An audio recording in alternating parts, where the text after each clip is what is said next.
الشيطان الرجيم بسم الله الرحمن الرحيم فإذا قضيتم الصلاة فاذكروا الله قياما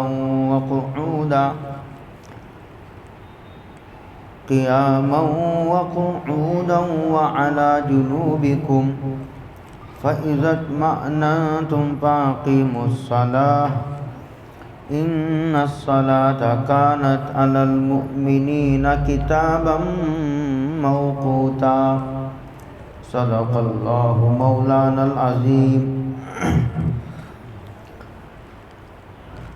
اوپر صلاۃ خوف کا ذکر تھا کہ میدان جنگ ہے، اس وقت بھی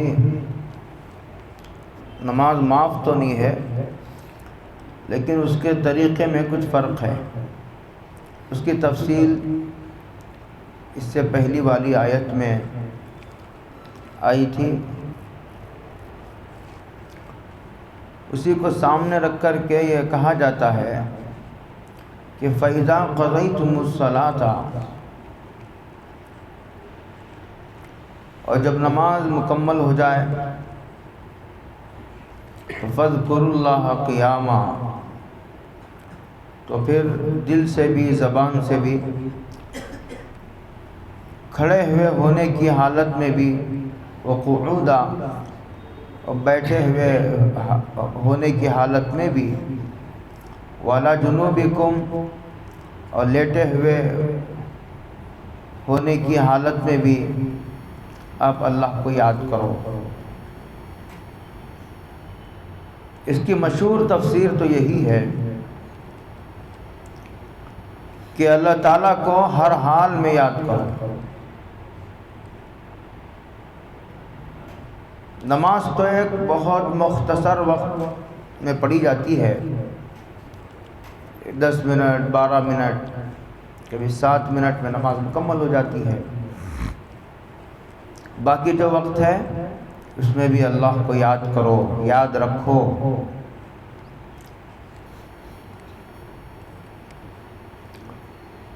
قیاما وقعودا وعلی جنوبکم، یعنی ہر حال میں بیٹھے ہوئے ہوں، کھڑے ہوئے ہوں، لیٹے ہوئے ہوں، رات ہو دن ہو، آپ اللہ کو یاد کرو۔ ابن عاشور ایک بہت بڑے مفسر ہیں، آپ نے شاید پہلی مرتبہ نام سنا ہو۔ ابن عاشور ایک بہت بڑے مفسر ہیں۔ ان کا کہنا یہ ہے کہ قیامہ سے مراد کام کرنے کی حالت، مصروفیت کی جو حالت ہوتی ہے، جس کی جو مصروفیت ہو، کوئی آفس کو جاتا ہے، کوئی کمپنی کو جاتا ہے، کوئی دکان کو جاتا ہے، کوئی کسان ہے تو کھیتی کو جاتا ہے، یہ مصروفیات کے اوقات ہیں۔ کہتے ہیں قیامن سے مراد مصروفیت والا وقت ہے۔ اس وقت بھی اللہ کو یاد کرو، اگر موقع ہو تو زبان سے یاد کرو۔ اگر زبان سے یاد کرنے کا موقع نہیں ہے، ہاتھ، زبان، آنکھ، کان، دل و دماغ مصروف ہیں، تو کہتے ہیں اس وقت کے احکامات کو پیش نظر رکھو، جائز ناجائز کا خیال رکھو، کاروبار میں بیٹھ کر دھوکہ نہ دو، جھوٹ نہ بولو، خیانت سے کام نہ لو، کم مت ناپو، کم مت تولو۔ یہ کاروبار کے احکام ہیں۔ یہ قیامن سے مراد مصروفیت والے احکامات کو پیش نظر رکھو۔ وقعودا، قعد عن الامر کہتے ہیں عربی میں، کہ جو کام مکمل کر کے آدمی گھر آ جاتا ہے، تو اب گھر میں ہے تو اللہ کو یاد کرو، مصروفیت نہیں ہے۔ ڈیوٹی سے، کمپنی سے واپس آ کے، دکان بند کر کے واپس گھر آ گئے، اب اللہ کو یاد کرو۔ اب گھر میں آنے کے بعد جو احکامات لاگو ہوتے ہیں، بیوی کے تعلق سے، بچوں کے تعلق سے، والدین کے تعلق سے، ان کا خیال رکھو۔ وقعودا وعلی جنوبکم، لیٹ جاؤ، سونے کے وقت کے احکامات کو یاد رکھو۔ سونے کے وقت کے احکامات کیا ہیں؟ میں صرف 2 احکامات کی طرف اشارہ کرتا ہوں۔ انسان سونے میں آزاد نہیں ہے، یعنی آدمی سویا تو سوتا ہی رہ جائے، ایسا نہیں۔ فجر کی اذان ہو گئی تو اب سونا اس کے لیے ناجائز ہے، اٹھ جائے فجر کی نماز کو، ایسا نہیں کہ صبح 12 بجے تک سوتا رہے نماز چھوڑ کر، یہ سونے کے احکامات کے خلاف ہے۔ اور اسی طرح بیوی کے ساتھ لیٹا ہے تو آدمی بیوی کے سارے بدن سے استفادہ کر سکتا ہے، لیکن بعض خاص جگہ سے بیوی سے فائدہ اٹھانے کو حرام قرار دیا گیا ہے۔ یہ سونے کے احکامات ہیں، سونے کے وقت کے احکامات۔ عجیب ہے، قرآن مجید کی جب گفتگو کرنے پر آتا ہے تو کسی کا اثر قبول کیے بغیر کھل کر گفتگو کرنے کا عادی ہے، کیونکہ اللہ کا کلام ہے یہ۔ اللہ بھی اگر رہبری نہیں فرمائے گا، شرما جائے گا۔ ان اللہ لا یستحیی ان یضرب مثلا ما بعوضۃ فما فوقہا، اللہ نہیں شرماتے۔ اللہ بھی شرما جائے گا تو پھر احکامات کون بیان کرے گا؟ تو یہ تو ہو گئے ابن عاشور کی تفسیر، بڑی جامع تفسیر ہے یہ۔ آگے کہتے ہیں فَإِذَا اطْمَأْنَنْتُمْ، اچھا اب تو تم خوف کی حالت میں تھے، جنگ کی حالت میں تھے، 2 رکعت نماز تھی، 1 رکعت اور پوری جتنی جماعت تھی اس کی دو ٹکڑے کر دیے۔ ایک جماعت نے ایک رکعت امام کے پیچھے پڑھی، دوسری جماعت نے بھی 1 رکعت پیچھے پڑھی، اور جس کی 1 رکعت چھوٹی وہ اپنی نماز انفرادی طور پر اس نے پوری کر لی۔ یہ تو تھی صلاۃ خوف اور یہ جنگ کی حالت کی نماز تھی۔ لیکن جب اطمینان ہو جائے، جنگ ختم ہو جائے، تو کہتے ہیں فَأَقِیمُوا الصَّلَاةَ، اگر تم واپس آ گئے جنگ سے تو اب نماز مکمل پڑھو۔ اور اس میں صلاۃ خوف میں چلنے پھرنے کی اجازت تھی، چلنے پھرنے کی اجازت تھی، لیکن اب چلنے پھرنے کی اجازت نہیں، اب کھڑے ہیں۔ وَقُومُوا لِلَّهِ قَانِتِينَ، ایسا کی دین، ہاں بلا وجہ حرکت کرنے کی بھی اجازت نہیں، کہ کھجا رہا ہے تو مسلسل کھجا ہی رہا ہے، داڑھی سے کھیل رہا ہے تو مسلسل کھیل ہی رہا ہے، ہاں اس طرح کرنے کو خشوع کے خلاف کہا گیا۔ بعض صورتوں میں تو نماز بھی فاسد ہو جاتی ہے۔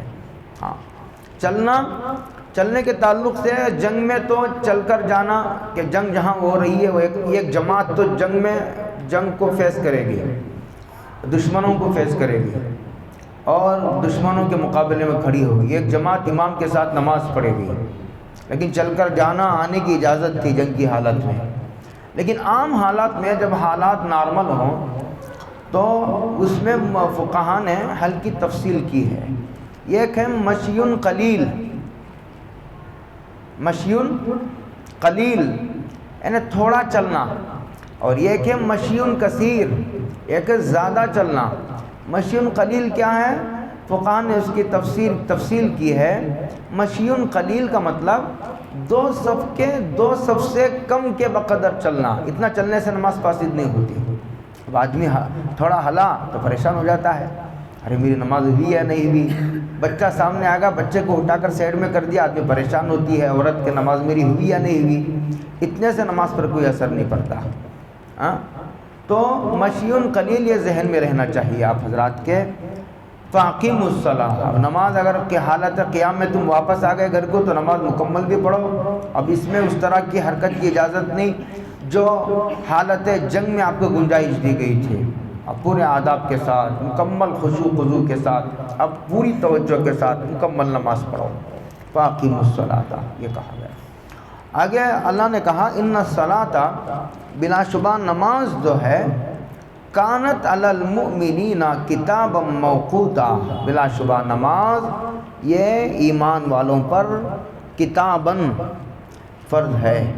آج میں اسباب کفر کو بیان کر رہا تھا، گزشتہ جمعہ ان اسباب کو بیان کیا میں نے، 20 اسباب کو، جو اسباب استقامت ہیں، یعنی وہ اسباب وہ اعمال جن کے اختیار کرنے کے نتیجے میں اللہ تعالیٰ کلمے والی موت نصیب فرماتے ہیں، حسن خاتمہ نصیب فرماتے ہیں۔ گزشتہ جمعہ میں نے بیان، اس جمعہ میں نے ان اسباب کا انتخاب کیا اور تلاش کر رہا ہوں، ابھی کچھ ملے ہیں، اور بھی اس لیے کہ وہ بڑا تلاش و جستجو سے تعلق رکھنے والا کام ہے، کھنگالنا پڑتا ہے قرآن کو، حدیث کو۔ تو آج میں نے 5 اسباب بیان کیے، اس میں سب سے پہلا سبب میں نے نماز کو ذکر کیا کہ ترک نماز سے آدمی کے بعض صحابہ کی رائے تو یہ ہے کہ نماز چھوڑنے سے آدمی کافر ہی ہو جاتا ہے، اسے دوبارہ کلمہ پڑھنے کی ضرورت ہے۔ حضرت شیخ نے ان صحابہ کے نام بھی لکھے جس میں حضرت عمر ہیں، عبداللہ ابن عمر ہیں اور حضرت ابن مسعود رضی اللہ تعالی علیہم الرضوان، یہ سب صحابہ ہیں۔ یعنی صحابہ کی جماعت کی رائے یہ ہے کہ نماز چھوڑنے سے آدمی کا ایمان باقی ہی نہیں رہتا، وہ کافر ہو جاتا ہے سیدھا، اسے دوبارہ کلمہ پڑھنے کی ضرورت ہے۔ یہی رائے ائمہ میں سے امام احمد کی بھی ہے، اور انہی کے پیروکار حضرت عبدالقادر جیلانی پیران پیر رحمۃ اللہ علیہ، ان کی بھی یہی رائے لکھی ہوئی ہے کہ اگر کوئی بے نمازی مر جائے تو اسے مسلمانوں کے قبرستان میں دفن نہ کرو، وہ مسلمان ہی نہیں ہے۔ تو ان الصلاۃ، بلا شبہ نماز، کانت علی المؤمنین کتاباً، ایمان والوں پر فرض کی گئی، کتاباً مکتوباً کے معنی میں ہے۔ یہ قرآن کریم کی ایک اصطلاح ہے۔ قرآن کو محاورہ، عربی کلام عرب کے محاورات کو سامنے رکھ کر سمجھنے کی ضرورت پڑتی ہے۔ قرآن کریم نے اس کتاباً کے لفظ کو کئی جگہ استعمال کیا ہے۔ روزے کے جگہ قرآن نے کہا کتب علیکم الصیام، ہم نے تم پر روزے کو فرض کیا۔ ایک جگہ کہا کتب علیکم القصاص، قصاص کہتے ہیں ایک آدمی نے کسی کو قتل کیا تو قاتل کو مقتول کے بدلے میں قتل کر دیا جائے گا۔ ہاں، کتب وہاں ہے کہ ہم نے قصاص کو بدلہ لینے کو فرض کیا ہے۔ اور ایک جگہ قرآن کریم نے جہاد کا تذکرہ کرتے ہوئے کہا کتب علیکم القتال، ہم نے تم پر جہاد کو فرض کیا ہے۔ وَهُوَ كُرْهٌ لَكُمْ، اگرچہ کہ یہ جہاد تمہاری طبیعتوں پر بہت بھاری ہے، ہاں تمہاری طبیعتوں پر ناگوار ہے، لیکن اس کے باوجود اس کے فوائد و برکتوں کے پیش نظر ہم نے تم پر اس کو جو ہے فرض کیا ہے۔ یہ کتاباً کا لفظ مکتوباً کے معنی میں۔ آگے ایک اور لفظ ہے موقوتا، نماز فرض بھی ہے، دن میں 5 نمازیں فرض ہیں، اس کا ذکر حدیثوں میں صراحتاً آیا ہے، اور اس کے اوقات بھی اسی کو قرآن کہتا ہے موقوتا، نماز فرض بھی ہے اور اس کے اوقات بھی مقرر ہیں۔ ہر نماز کا شروع وقت بھی مقرر ہے، حدیثوں میں بیان کیا گیا فجر کا وقت کب سے شروع ہوتا ہے کب ختم ہوتا ہے، ظہر کا وقت کب شروع ہوتا ہے کب ختم ہوتا ہے، عصر کا وقت کب شروع ہوتا ہے کب ختم ہوتا ہے، مغرب کا وقت کب شروع ہوتا ہے کب ختم ہوتا ہے، عشاء کا وقت کب شروع ہوتا ہے کب تک باقی رہتا ہے۔ تو ہر نماز کا اول وقت بھی ہے آخر وقت بھی ہے، موقوتا یہ فرمایا۔ اور وقت شروع ہونے سے پہلے اگر نماز پڑھیں گے تو نماز نہیں ہوگی، یہ مطلب ہے موقوتا کا۔ وقت پر نماز پڑھنا ضروری ہے، نماز فرض بھی ہے، وقت پر پڑھنا بھی ضروری ہے۔ وقت سے پہلے پڑھیں گے تو جو ہے وہ نماز نہیں ہوگی، موقوتا۔ لیکن 2-4 باتیں یہاں سمجھ لینے کی ہیں، وہ یہ ہے، یہ کہ ایک مسئلہ آتا ہے صلاۃ، اس آیت کے ذیل میں مفسرین نے اسے چھیڑا ہے، اور یہ ضرورت کا مسئلہ ہونے کی وجہ سے میں عموماً قرآن مجید کے تفسیر میں فقہی مسائل کو نہیں چھڑتا، الا یہ کہ آیت سے اگر اس کا واضح ربط ہو تو چھیڑا جاتا ہے، ورنہ کیا ہوتا ہے اصل آیت کی مراد جو ہے وہ باقی رہ جاتی ہے۔ تو وقت پر نماز کو فرض کیا گیا ہے وقت کے ساتھ۔ ایک آدمی سفر پر ہے تو ایک نمازوں کو 2 نمازوں کو ایک وقت میں جمع کر سکتا ہے یا نہیں کر سکتا، یہ مسئلے کو موقوتاً کے ذیل میں مفسرین نے چھیڑا ہے کہ مثال کے طور پر یہ عصر کی نماز ہے، ایک آدمی سفر جاری ہے، اس کا سفر کرتے کرتے عصر کا وقت آ گیا، اب عصر کا وقت شروع ہو گیا، پہلا اول وقت شروع ہوا، لیکن وہ وقت باقی رہتا ہے کب تک؟ سورج کے غروب ہونے تک باقی رہتا ہے۔ تو اب کار کو رکائیں گے، پارکنگ کریں گے، نماز پڑھیں گے، اس میں آدھا پونا گھنٹہ نکل جاتا ہے۔ 1 گھنٹے میں 100 کلومیٹر بھی طے کرنے والے کرتے ہیں، تو 100 کلومیٹر کا سفر طے ہو جاتا ہے۔ تو سفر جاری رکھا جائے اور پھر سورج غروب ہونے سے پہلے کار کو روک لیا جائے، تو ابھی 10 منٹ باقی ہیں عصر کے وقت ختم ہونے کو، تو وضو کر کے نماز پڑھ لی۔ نماز پڑھنے کے بعد دیکھا کہ مغرب کا وقت شروع ہونے میں 5 منٹ باقی ہیں. کتنے منٹ باقی ہیں؟ 5 منٹ. اس لیے کہ عصر کی نماز بالکل آخری وقت میں پڑھا ہے. عصر کا وقت باقی تو تھا لیکن آخری وقت میں پڑھنے کی وجہ سے ابھی جب سلام پھیرا تو دیکھا کہ مغرب کا وقت شروع ہونے میں 5 منٹ باقی ہیں. تو 5 منٹ انتظار کر لیا، یا ہوٹل پر کار ٹھہرائی تھی، چائے پی لیا، چائے پینے تک مغرب کا وقت بھی ہو گیا تو مغرب کا وقت، مغرب کی نماز بھی پڑھ لی. ایک ہی مرتبہ ٹھہرا کر عصر کی نماز بھی پڑھ لی، مغرب کی نماز بھی پڑھ لی. اگر 2 مرتبہ ٹھہرا تھا، عصر کے لیے الگ پھر مغرب کے لیے الگ، تو کافی حرج لازم آتا. تو اس کو کہتے ہیں جمع سور، جمع سوری. یعنی عصر کی نماز اپنے وقت پر پڑھا، مغرب کی نماز بھی اپنے وقت پر پڑھا، لیکن عصر کی نماز بالکل آخری وقت میں، مغرب کی نماز بالکل اول وقت میں پڑھا. دیکھنے والے کو ایسا لگے گا کہ دونوں نمازیں اکٹھے پڑھی ہیں. دیکھنے والا دیکھے گا تو ایسا لگے گا کہ عصر کی پڑھا پھر فوراً مغرب کی بھی پڑھ رہے ہیں. فوراً نہیں پڑھا. عصر کی نماز اپنے وقت پر، مغرب کی نماز اپنے وقت پر، لیکن چونکہ عصر کی نماز بالکل آخری وقت میں پڑھنے کی وجہ سے اور مغرب کی نماز مغرب کا وقت شروع ہوتے ہی پڑھنے کی وجہ سے دیکھنے والے کو ایسا لگے گا کہ عصر اور مغرب کی نماز ایک وقت میں ملا کر پڑھا ہے. حالانکہ ایسا نہیں ہے، ایسا جائز ہے. اس کو کہتے ہیں صورتاً جمع کرنا. یہ احناف کے نزدیک بھی جائز ہے، لیکن حقیقتاً جمع کرنا جائز نہیں ہے کہ عصر کے وقت میں مغرب پڑھ لی، مغرب کے وقت میں عصر کی نماز ملا کر پڑھ لی، یا مغرب عشاء ملا کر کے ایک وقت میں پڑھ لی. یہ صرف احناف کے ہاں عرفات کے میدان میں جائز ہے کہ وہاں ظہر عصر ملا کر پڑھی جاتی ہے، ظہر عصر ملا کر پڑھی جاتی ہے، اور مغرب وہاں مزدلفہ میں آ کر پڑھی جاتی ہے، مغرب اور عشاء. جی مغرب کا وقت ہونے کے بعد عرفات کے میدان سے نکلا جاتا ہے، لیکن مزدلفہ پہنچ کر مغرب پڑھی جاتی ہے، حالانکہ مغرب کا باقی نہیں رہتا. یہ ہے وہاں عرفات کے میدان میں عصر کو پہلے پڑھ لیا جاتا ہے اور مغرب کی نماز کو دیر کر کے عشاء کے وقت میں پڑھا جاتا ہے. یہاں مقدم کر دیا جاتا ہے عصر کو اور مغرب کو مؤخر کر دیا جاتا ہے. وہ صرف یہاں عرفات میں اور مزدلفہ میں چھوڑ کر باقی کہیں بھی کسی نماز کو بھی پہلے پڑھ لینا اور کسی بھی نماز کو مؤخر کر دینا جائز نہیں احناف کے ہاں. یہ موقوتاً کے تحت ایک بحث چھڑی ہے. ایک دوسری بحث ہے جو ضرورت کی ہے، وہ سمجھ لینے کی ہے. یہ ہم لوگ جاتے ہیں مکے کو، مدینے کو، عمرے کو، حج کو، تو وہاں جو مکے مدینے میں امام احمد کا مسلک چلتا ہے، مکے مدینے والے حنبلی ہیں، ان کے ہاں جو ہے یہ مثل اول پر عصر کا وقت شروع ہو جاتا ہے مثل اول پر. جیسے یہاں شافعی لوگ دیتے ہیں اذان 3:45 بجے، عصر کی اذان دے دیتے ہیں 3:45 بجے. تو ان کے پیچھے نماز پڑھنا بے شبہ جائز ہے، کوئی شبہ کی بات نہیں. اس لیے کہ ہمارے ہاں جو امام محمد اور امام ابو یوسف ہیں، ان کے ہاں ان کا مسلک بھی امام شافعی کے مسلک کے مطابق ہے. اس لیے ان کے قول پر عمل کرتے ہوئے مکے مدینے میں ان اماموں کے پیچھے جو 3:45 بجے اذان ہوتی ہے مغرب کی، پڑھ لینا جائز ہے، اس میں کوئی شبہ کی بات نہیں ہے. یہ بات سمجھ میں آ گئی. اور دوسری بات سفر کا، مثال کے طور پر دیکھو میں خود اپنا مسئلہ بیان کرتا ہوں.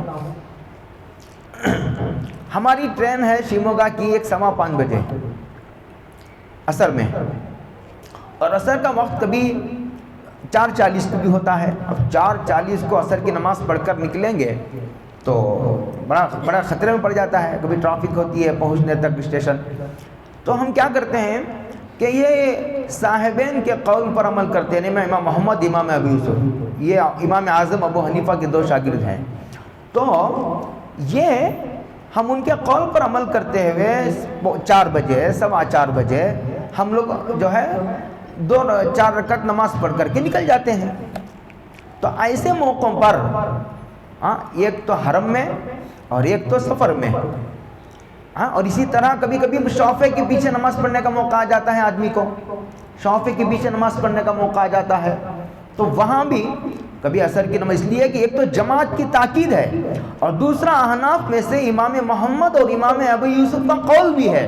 تو ایسی گنجائشوں سے فائدہ اٹھانا چاہیے. خامخواہ اہل حدیثوں نے جنگ چھیڑ دی ہے، ورنہ اگر ائمہ کے اختلافات کو سلیقے سے سمجھ کر اگر اس کو اس کے محل پر رکھا جائے تو لوگ اس کی گنجائشوں سے بھی فائدہ اٹھائیں گے اور یہ فضا مقدر بھی نہیں ہوگی۔ خامخواہ ایک جنگ کسی صورت پیدا کر دینا یہ نہایت غیر دانشمندانہ اقدام ہے، اور یہ ائمہ کے اختلافات سے ناجائز فائدہ اٹھانا ہے۔ ہاں، ایسا نہیں کرنا چاہیے۔ اسی لیے جب اختلافات ہوتے تھے دور اول میں، سلام ہو امام سفیان ثوری پر، اور مولانا گیلانی نے اپنی کتاب تدوین فقہ میں لکھا ہے، پڑھنے جیسی کتاب ہے یہ، لکھا پہلے جب کوئی امام کسی امام سے اختلاف کرتا تھا تو وہاں اختلافہ کا لفظ استعمال نہیں کیا جاتا تھا، اور یہ کہا جاتا تھا وَسَّا فِيهِ فُلَانٌ وَسَّا فِيهِ فُلَانٌ۔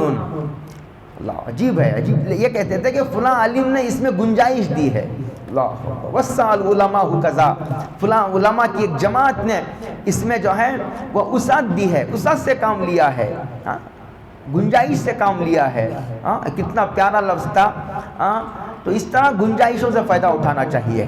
شافعی کے پیچھے نماز پڑھنے کا مسئلہ ہو، یا مکہ مدینے میں عمرے کا مسئلہ ہو، یا کبھی مثال کے طور پر ٹرین ہے، ہم کو جانا ہے، جلدی پہنچنا ہے، اور پورے جماعت مسافروں کی ہے، تو وہ صاحبین کے قول پر عمل کرتے ہوئے جلدی نماز پڑھ کر کے نکل جائے ایسے موقع پر۔ تو یہ موقوتاً کے خلاف نہیں ہے، اس لیے کہ حدیث میں دونوں قسم کی روایتیں ہیں، اور اس موقع پر عمل کیا جا سکتا ہے۔ ایک مرتبہ میں بھٹکل کے علاقے میں بہت پہلے تراویح سنایا تھا۔ وہ لوگ مغرب کی اذان ہونے کے بعد 2 رکعت نماز پڑھتے ہیں، اور یہ بخاری میں بھی ہے۔ بخاری میں ہے کہ جب اذان ہوتی تھی تو صحابہ ستونوں کے پیچھے دوڑتے تھے، لیکن اس میں 2 باتیں سمجھنے کی ہیں۔ ایک بات یہ ہے کہ جب نماز ہوتی تھی تو ستونوں کے پیچھے دوڑتے تھے، صحابہ دوڑتے تھے، سرکار نے کبھی نماز نہیں پڑھی مغرب کے بعد، یہ سب، لیکن سرکار دیکھ کر خاموش ہے، تو وہ بھی تائید ہے۔ اب سمجھ رہے میری بات؟ بخاری میں ہے، اس میں کوئی شبے کی بات نہیں، صحیح ترین روایت ہے۔ اور صحابہ ستونوں کی طرف دوڑتے تھے، سرکار دیکھتے تھے، روکتے بھی نہیں تھے، منع بھی نہیں کرتے تھے، گویا سرکار کی تائید حاصل تھی صحابہ کو۔ تو جب میں ان علاقوں میں گیا، یہ روایت پہلے پڑھ رکھی تھی، تو میں نے بڑی خوشی سے کہ چلو اس حدیث پر عمل کرنے کا موقع آ گیا۔ اور ایک عجیب بات مجھے ابھی چند دن پہلے پیش آئی ہمارے مدرسے میں، کہ بچوں کو صبح کو اٹھانے کی باری ہوتی ہے استاد کی۔ یعنی میں یہ سمجھانا چاہ رہا ہوں کہ ائمہ کے اختلافات سے اگر سلیقے سے فائدہ اٹھایا جائے اس کو موقع محل پر رکھ کر کے، تو یہ بہت آسانی سے آدمی زندگی گزار سکتا ہے۔ اسے یہ جنگ و جدال اور یہ بالکل ایک لڑائی جیسا مسئلہ بنا دینا، میں سمجھتا ہوں کہ وہ لوگ کرتے ہیں جن کی مزاج میں فساد و شرارت ہوتی ہے۔ تو استاد کی آنکھ لگ گئی، میں سمجھ رہا کہ بچے اٹھ کر جا رہے ہیں، میں تو بیدار تھا بہت پہلے سے کہ بچے اٹھے تو اس کا مطلب استاد بھی اٹھے ہیں۔ جب میں دوبارہ وضو کرنے کی ضرورت پڑی، تقریباً 4 منٹ یا باقی تھے نماز جماعت کھڑے ہونے کے لیے، جب وضو کرنے کے لیے گیا تو استاد کی آنکھ لگ گئی تھی۔ اب میں تو پہلے سے بیدار تھا، مجھے صرف وضو بنانا تھا، اب وہ اٹھیں گے سنبھلیں گے جب تک تو نماز کھڑی ہو جائے گی۔ تو میں کیا کیا، جلدی جلدی وضو کیا اور بغیر فجر کی سنت پڑھے آگے بڑھ گیا۔ بغیر سنت ہی نہیں پڑھا، وقت بھی نہیں تھا، اور جماعت میں فجر کی نماز میں ہی پڑھایا۔ نماز پڑھانے کے بعد میں جلدی جلدی آیا، وقت باقی تھا تو میں نے وہ فجر سے پہلے کی 2 رکعت سنت کو دہرایا، تو پڑھا ہی نہیں تھا میں اس کو، اس لیے کہ اس قسم کی بھی ایک روایت موجود ہے، اگرچہ کہ وہ احناف کا مسلک نہیں ہے، لیکن جب ایسے نازک موقع ہوتے ہیں، ایمرجنسی حالات ہوتے ہیں، تو وہاں مسلک کی حفاظت نہیں دیکھی جاتی، حدیثوں کی حفاظت کی جاتی ہے، یاد رکھنے کی بات ہے۔ ایک اور مسئلہ آپ کو میں سناتا ہوں، آپ کو بڑا عجیب و غریب مسئلہ ہے۔ شیموگا میں ہمارے ایک بہت بڑے عالم ہیں مولانا سید مسعود صاحب، اللہ تعالیٰ ان کا سایہ دیر تک ہمارے سروں پر قائم رکھے۔ تو ایک مسئلہ ان کے پاس آیا، ایک غیر مسلم لڑکی ہے، ایک لڑکا، دونوں میں تعلقات ہو گئے۔ خیر اس کے بعد اس لڑکی نے اسلام قبول کیا، بڑے خاندان کی تھی، خوبصورت بھی تھی اور بڑے خاندان کی تھی، اونچے خاندان کی، بڑا مالدار خاندان تھا، اثر و رسوخ باعث۔ اسلام قبول کرنے کے بعد وہ خاندان والوں کو، گھر والوں کے لیے بڑی ذلت کی بات تھی. وہ یہ ایک ہندو لڑکی اور بڑے خاندان کی لڑکی، بڑی برادری کی لڑکی، اور گویا خاندان کی ناک کٹوا دینے کے مترادف تھا. ان کے ناک کا مسئلہ تھا، ان کو پسند نہیں تھا یہ رشتہ.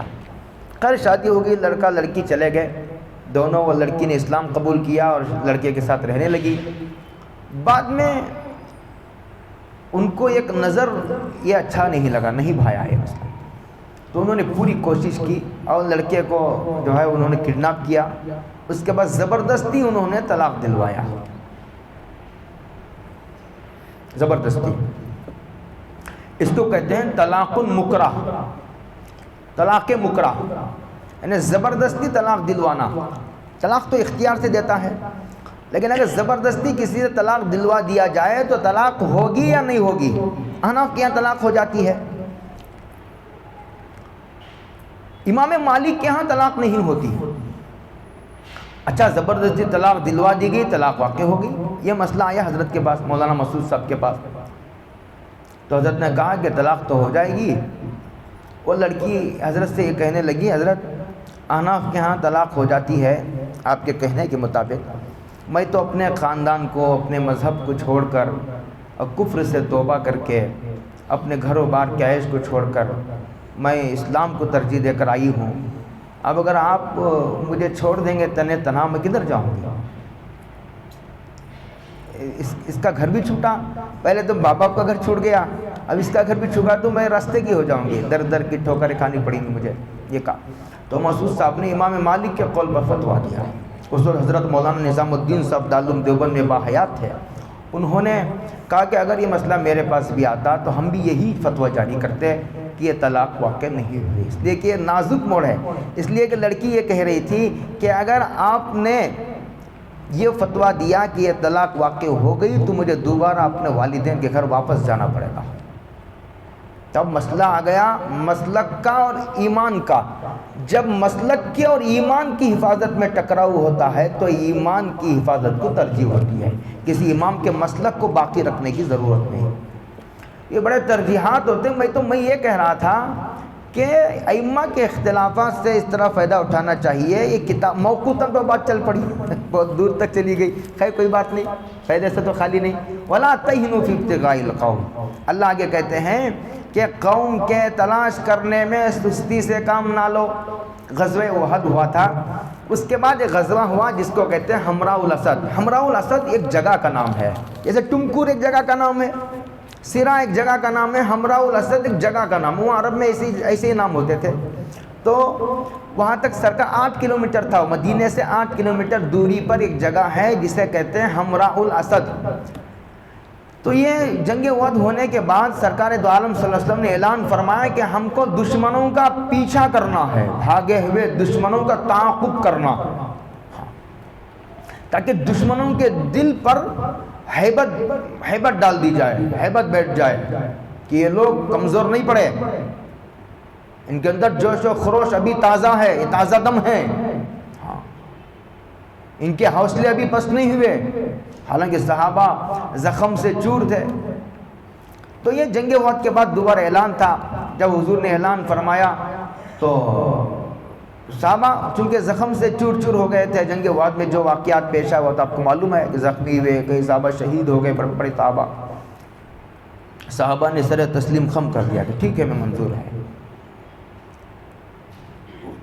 اسی کو کہا جا رہا ہے کہ قوم کے تلاش کرنے میں، اس سے آپ سمجھنے کی کوشش کرو کہ یہ تو ہے دشمن کا مقابلہ کرنا، لیکن دشمن بھاگ جانے کے بعد بھی اس کا پیچھا کرنا.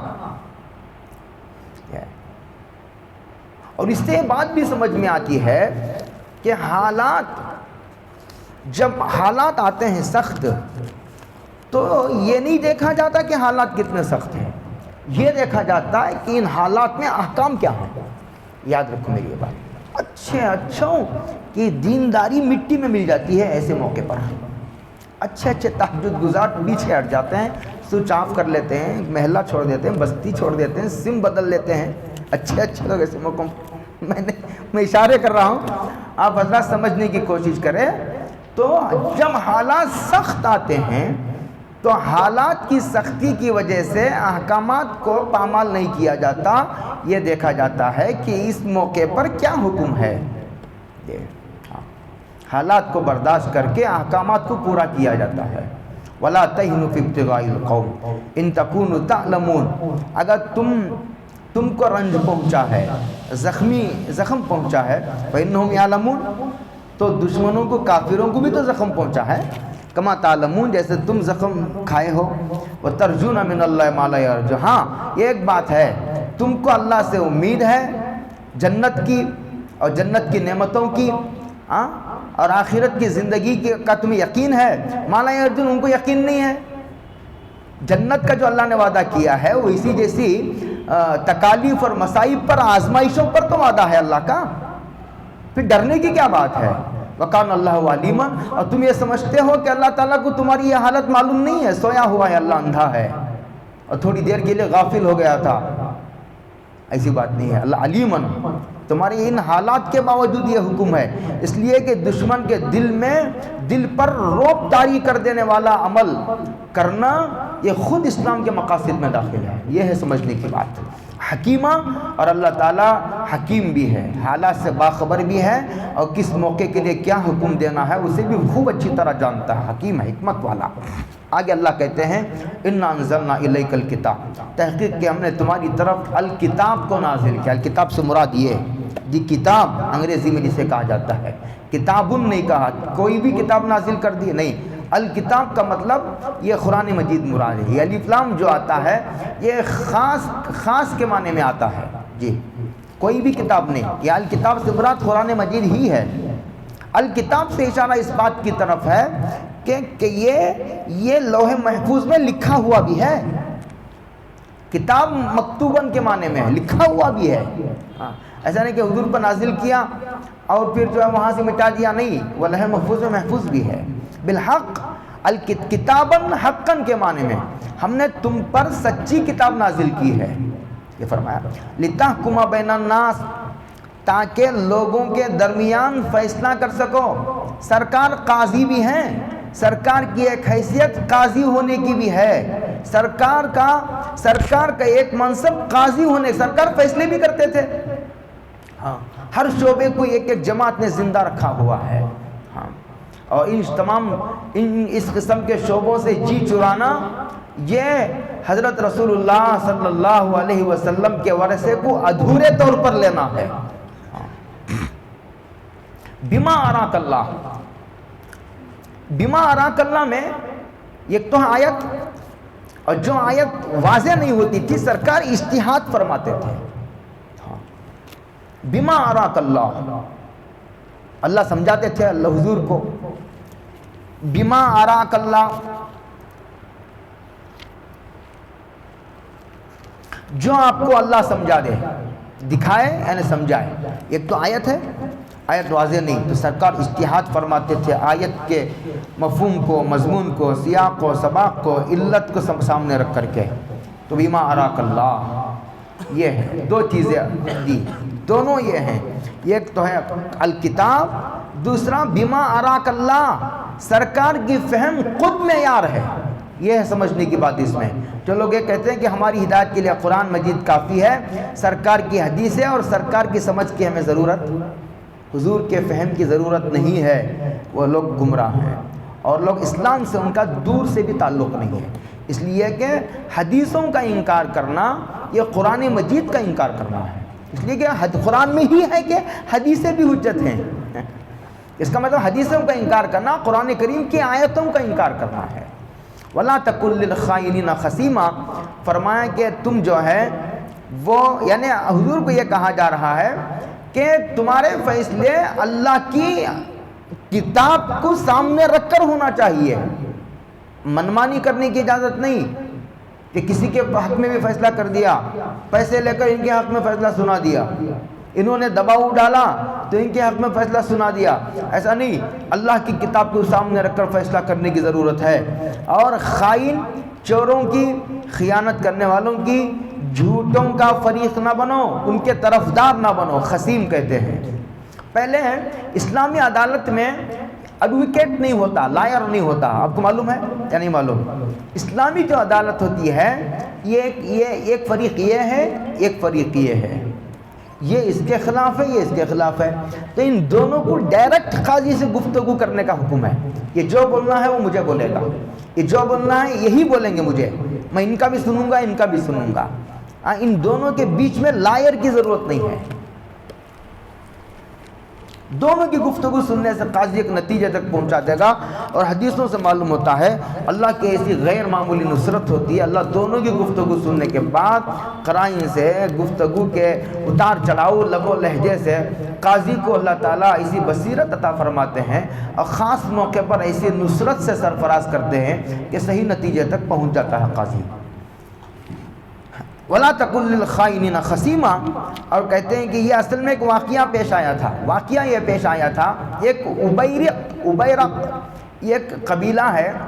اس قبیلے کا ایک آدمی تھا بشر، اس نے چوری کی صحابہ کے، ایک صحابی کے گھر میں. ان کے گھر میں آٹا رکھا ہوا تھا، وہ آٹے میں انہوں نے ہتھیار چھپا دیے تھے، اسے انہوں نے چوری کر لیا. چوری کر کے انہوں نے کیا کیا، رات میں مشورہ کیا سب بیٹھ کے، وہ اور ان کے پورے محلے والے، برادری والے بیٹھ کے انہوں نے مشورہ کیا ہم کل حضور کے پاس جائیں گے اور جا کر جو ہے چونکہ ہمارے خاندان کے آدمی نے چوری کی ہے اس لیے ہم جو ہے وہ حضرت رسول اللہ صلی اللہ علیہ وسلم کے خدمت میں کہیں گے کہ نہیں ہمارے خاندان کے کسی آدمی نے چوری نہیں کی ہے. تو سرکار دو عالم صلی اللہ علیہ وسلم نے وہ رات میں یہ مشورہ کر رہے تھے. اور ادھر جو ہے قتادہ اور ایک صحابی ہے رفاع، قتادہ کے چچا ہیں رفاع کے گھر میں چوری ہوئی تھی، حضرت رفاع کے. قتادہ ان کے بھتیجے تھے. رفاع نے قتادہ کو بھیجا حضور کو جا کر قصے کا ساری تفصیل سناؤ کہ ہمارے گھر میں چوری ہوئی ہے. تو حضور نے سن کر کے کہا ٹھیک ہے ہم تحقیق کریں گے.